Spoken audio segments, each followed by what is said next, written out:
All right, Muscle Car Corner here with Big Matt Hagan. How you doing, my brother? On the show. Yes, sir. Yeah. Hey, man, I ran into you yesterday. Big fan.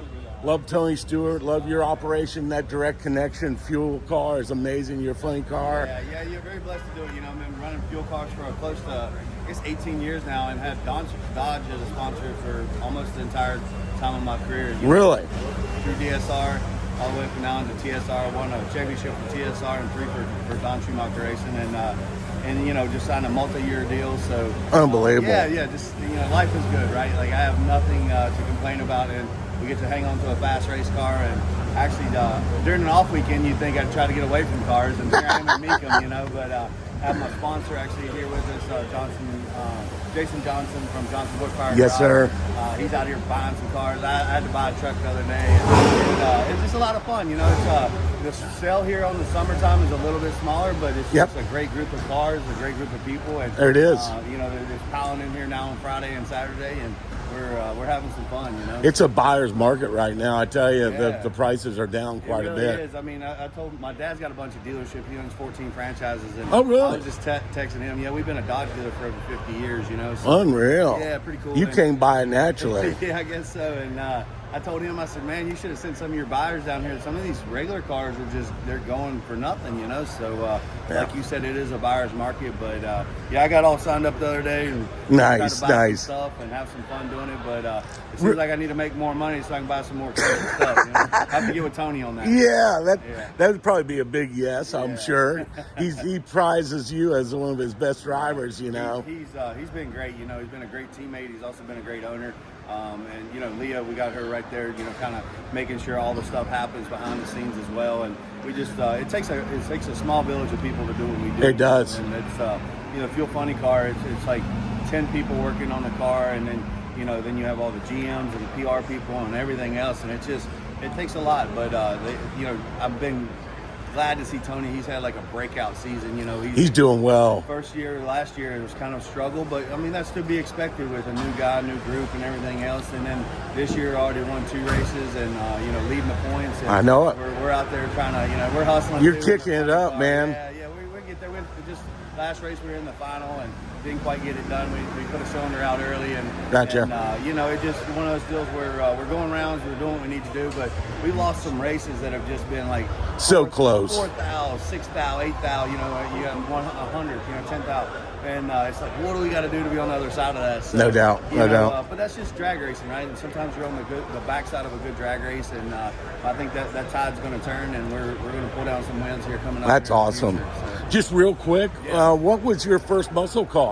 Oh gosh, my first muscle car was probably a '69 Dart, and nice. Yeah, it's a small block car. It's got I think it's a 570 all aluminum motor in it. It's got 3 systems on it, and it's like a pro street car kind of deal. Nice. Cage in it and stuff like that. And the reason it is because you still have the car. I still have the car. Oh, nice. So, but it was the guy that got me into drag racing. He ended up having a stroke and basically laid in a hospital bed for 4 years. And it was just, obviously you guys know, like that kind of stuff just takes your money, And so, of course. It was kind of depleting him and his wife of everything they had, and she was ready to sell his cars and stuff. And I was like, man, that's so sentimental to me because he got me into drag racing, and that car was a big reason I'm still doing what I do today. And that thing pulls second gear, and you're just looking at blue sky. Nice. It's a gear jammer. It's got a Liberty in it actually, and it's really cool car. And one day when I'm done running, and out here on the circuit and not running from race to race, I plan on just taking it in the local tracks, back to like Elk Creek where I started, back in the day. And you go back to those tracks and you look, you're like, they're so narrow, and you're like, how in the world did I get a race car down one of these things? But it gives me chill bumps. Bring you back to the day. Yeah.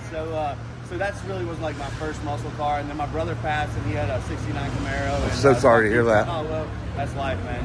But I keep that there too, and just got a bunch of pickup trucks and old stuff. I got a '66 Dodge I'm restoring right now, and I have an '86 Dodge I just finally got done restoring, and I'm hopefully finding another something here to throw more money, burn a hole in my pocket. So how did he get you into drag racing? Quick on that. Yeah, I was 13 years old, and he was just like, hey, come out here and air the tires up and write my dial in on and wipe the car down and gas it up and help cool it down, and And I just thought it was super cool. And I didn't have a car because I was 13, you know, but I had a four-wheeler. Gotcha. So we started loading my four-wheeler up, and you could bracket race your four-wheeler on Friday nights. And beginner's luck or what, but I went to the final and I won $130. I didn't win, but I runnered up. And I was like, at 13, I was like, I can make money doing this. And so I was instantly. It set the motion forward, didn't it? Yeah, and then with my dad having, you know, dealerships, as soon as I turned 16, I started stealing cars off of his used car lot. And I bring them back and the transmission would be out of them and everything else. And he was like, finally, he was like, whoa, whoa, whoa. You know, he caught on to what I was doing. And he helped me get like a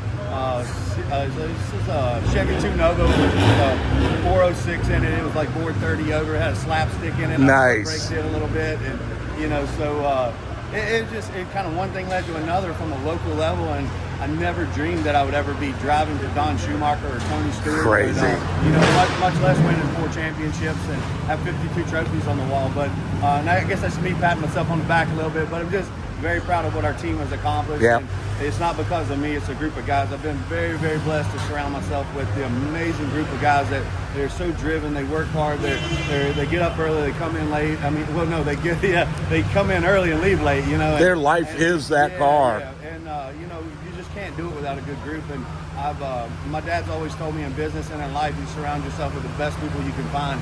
And I've been able to do that on the drag racing side of things. And that's really why I've been so successful in my career. It's like building a Super Bowl team. Yeah. You want the best of the best working for you. Yeah. Doesn't matter how much it costs. Well, and that's the Surround thing, you know, yourself with the people who are going to get it done. Good and treat them good, and Tony does that. We got most of our guys under contract, and that's kind of unheard of in the drag racing world. You know? Yeah. So knowing that you're going to have, you know, a repeat of the same guys every year, and they know each other's moves, and it's just a well-oiled machine that kind of comes together. And when they take it apart, I mean, sometimes when we have a live, you know, TV deal, you got a 30-minute turn and burn, man. And they got to take it all the way down to the crank. You know, even sometimes they'll roll the mains out of it, and then they'll put it all right back together, fire it up, and we drag it up there and run it under 30 minutes, you know. So it's crazy watching you guys. It's you'll be getting dressed poetry in the pit, in motion, I call it. Oh, it is, and you know, the air gun's going off. So, and that's what's really cool about NHRA. Every ticket's a pit pass, right? Like your GA ticket gets you up to the ropes, it gets you right where you want to see the drivers, talk to those guys, talk to the mechanics, and you get in there and watch these guys tear these, you know, 11, 12,000 horsepower cars down. You know, they're 80,000 foot-pounds of torque. So put this in 80,000 foot-pounds. Dodge gives me a Hellcat Durango to mess with. And when you obviously got to take it out and try it all out, right? And so that thing's spooled all the way up. It's like 600 foot-pounds of torque. I mean, and that's a Hellcat motor.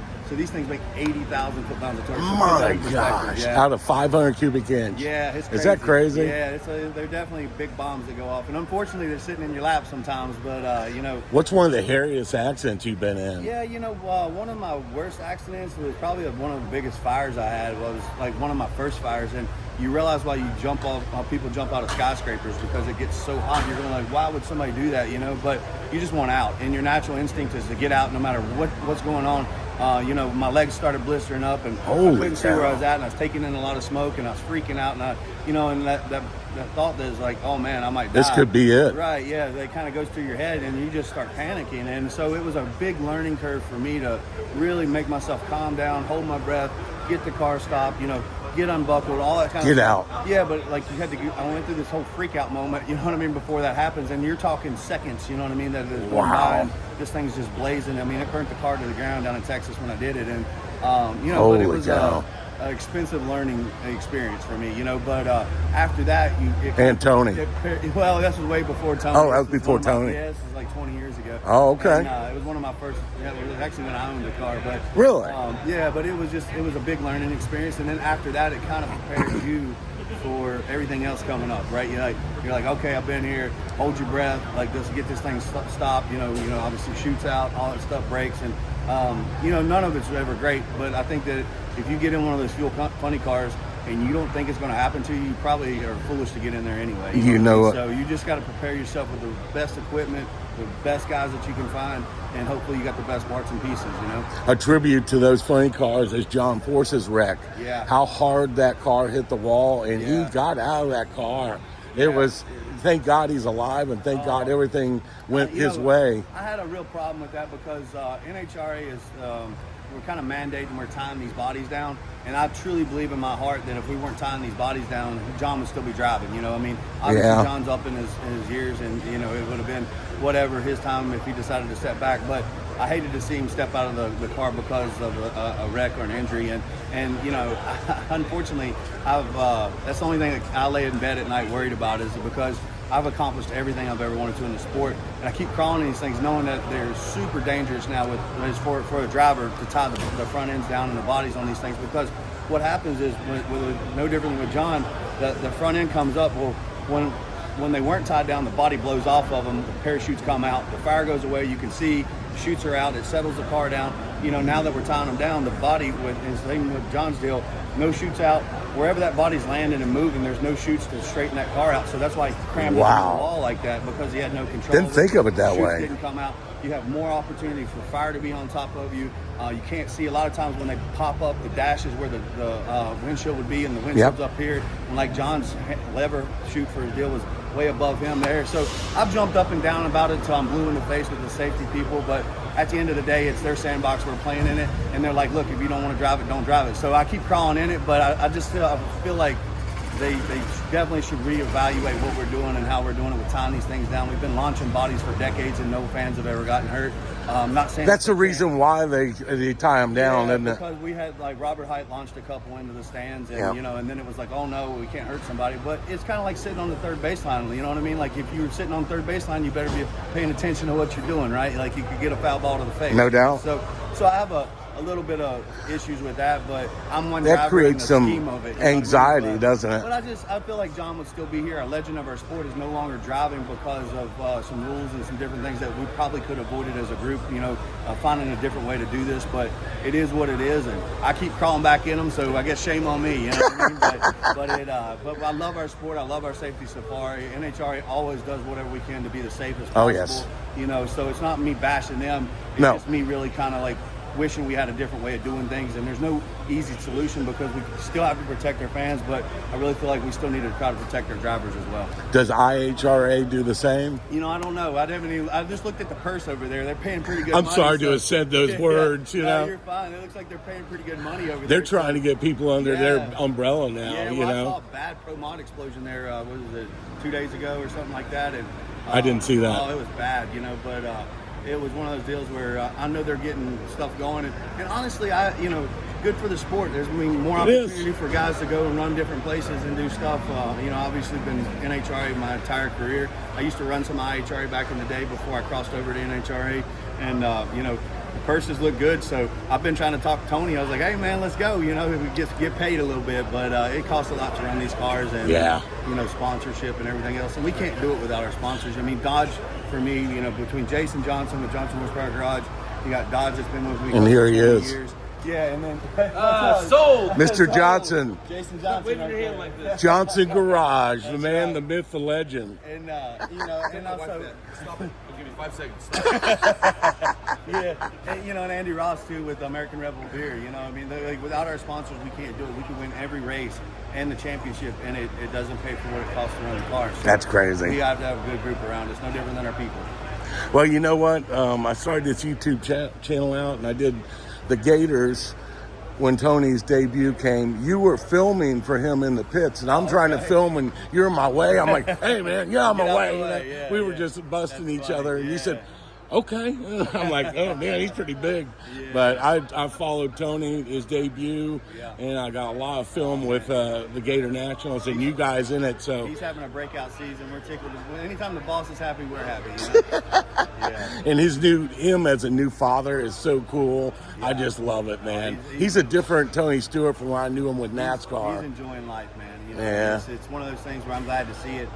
He comes in with a smile on his face, and even when he doesn't, when Leah takes that little baby over to him, he gets a smile on his face then. So we're excited for him, and he's been a great boss to work for. I wish, you know, you hear all this stuff on the internet sometimes, and people just really knew Tony, man. They would never have anything bad to say about him. I mean, that was a rough gig with what happened years ago. Yeah, and you know, and it's just like people talk trash on me on the internet, but it's like no one's ever sat down and really took the time to get to know me and stuff like that. And I think these people that are behind the internet and the keyboard warriors and all that kind of stuff, shame on them, man. You know what I mean? Because they're talking out of one side of their face that that, you know, they don't really know the guy. They're going off of like what somebody said or this or that scene.